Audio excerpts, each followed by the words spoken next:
સુરતમાં પણ પ્રધાનમંત્રી નરેન્દ્ર મોદીજીના જન્મદિવસની અનોખી રીતે ઉજવણી કરવામાં આવી રહી છે. અલગ અલગ કાર્યક્રમોનું આયોજન કરવામાં આવ્યું છે. તેવામાં વાત કરીશું સાંસદ અને જળશક્તિ મંત્રાલયના મંત્રી સી.આર. પાટીલ, જેઓએ આજે ઈચ્છાનાથ મહાદેવ મંદિરે જઈ પ્રધાનમંત્રી નરેન્દ્ર મોદીજીનો જન્મદિવસ હોય મહાદેવને જળાભિષેક કર્યો, વિશેષ પૂજા કરી અને પ્રધાનમંત્રીજીના દીર્ઘાયુષ્ય માટે મહાદેવને પ્રાર્થના કરી.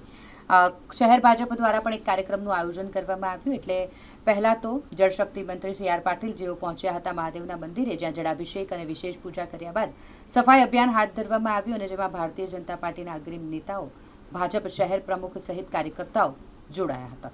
નમસ્કાર મિત્રો,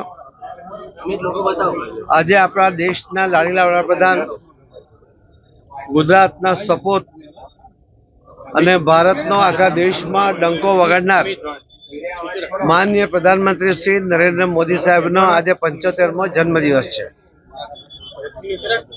એમના જીવન એક એક ક્ષણ, લોહીનો એક એક કણ આ દેશ માટે માનનીય પ્રધાનમંત્રી શ્રી મોદી સાહેબે સમર્પિત કર્યું છે. અને આ વાત ફક્ત એમણે શબ્દોમાં નથી કરી, પરંતુ એમણે એમના જીવનમાં, એમના કાર્યમાં એમણે સતત એને પ્રદર્શિત પણ કરી છે. અને એમણે કરેલા નિર્ણયો, એના કારણે આખા દુનિયામાં ભારતની શાખ વધી છે. આજે એક ગરીબ ગણાતો ભારત દેશ આજે વિશ્વમાં આર્થિક ક્ષેત્રમાં 3જા નંબર પર આવવાની તૈયારીમાં છે. એમણે જે યુદ્ધ માટેના સાધનો 70% બહારથી લાવવા પડતા હતા, આયાત કરવા પડતા હતા, આજે આપણા દેશ પર બનેલા શસ્ત્રો એ વિદેશમાં નિકાસ કરતા થયા છે. સર્વાંગી વિકાસની વ્યાખ્યા એ માનનીય પ્રધાનમંત્રી શ્રી નરેન્દ્ર મોદી સાહેબે દેશ અને દુનિયાની સામે મૂકી છે. આ દેશમાં પણ મહિલા હોય, યુવા હોય, વૃદ્ધ હોય,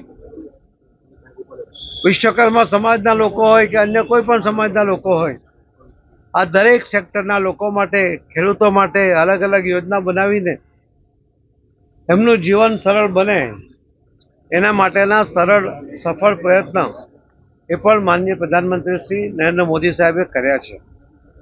એમણે જનધન ખાતા ખોલાવીને એક વિશ્વ રેકોર્ડ તો કર્યો, પરંતુ જે બેંકો એક સામાન્ય માણસને બેંકમાં ઘૂસવા દેતી નહોતી, એકાઉન્ટ ખોલાવવાની તો બહુ દૂરની વાત હતી, આજે એ દરેક બેંકોની અંદર સામાન્ય વ્યક્તિના પણ એકાઉન્ટ છે.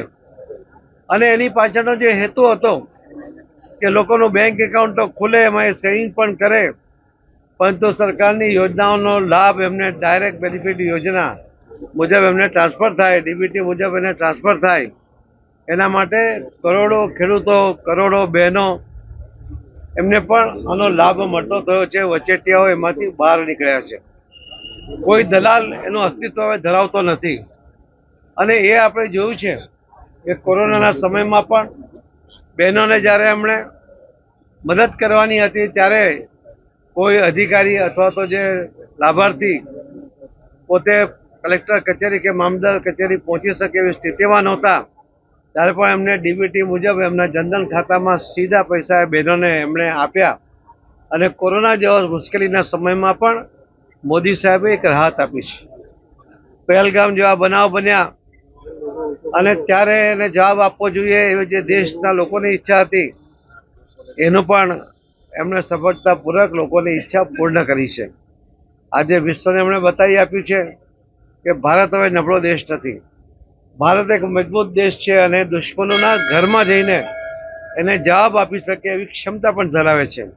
અને આ બધી જ ક્ષમતા આપણા દેશમાં નિર્માણ પામેલા આયુધો, શસ્ત્રો, એના દ્વારા આપણે પરફેક્ટ નિશાન પાર કરીને માનનીય પ્રધાનમંત્રી મોદી સાહેબે દુશ્મનોના દાંત ખાટા કર્યા અને વિશ્વને ચોંકાવી દીધું છે.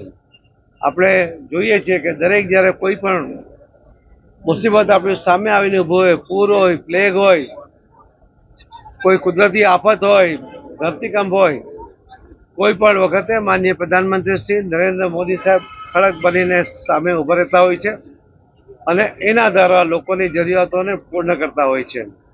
આજે નરેન્દ્ર મોદી એક આધાર સ્તંભ બની ગયા છે. એમને દીર્ઘાયુ આવે, એમને તંદુરસ્તી મળે, એના માટે આજે આખા દેશના લોકો એ ભગવાનના મંદિરમાં જઈને પ્રાર્થના કરી રહ્યા છે. આજે સુરત શહેર એકમ પણ અને ગુજરાતમાં પણ દરેક જગ્યાએ કાર્યકર્તાઓ માનનીય પ્રધાનમંત્રી શ્રી નરેન્દ્ર મોદી સાહેબના દીર્ઘાયુ માટે અને તંદુરસ્તી માટે પ્રાર્થના કરી રહ્યા છે.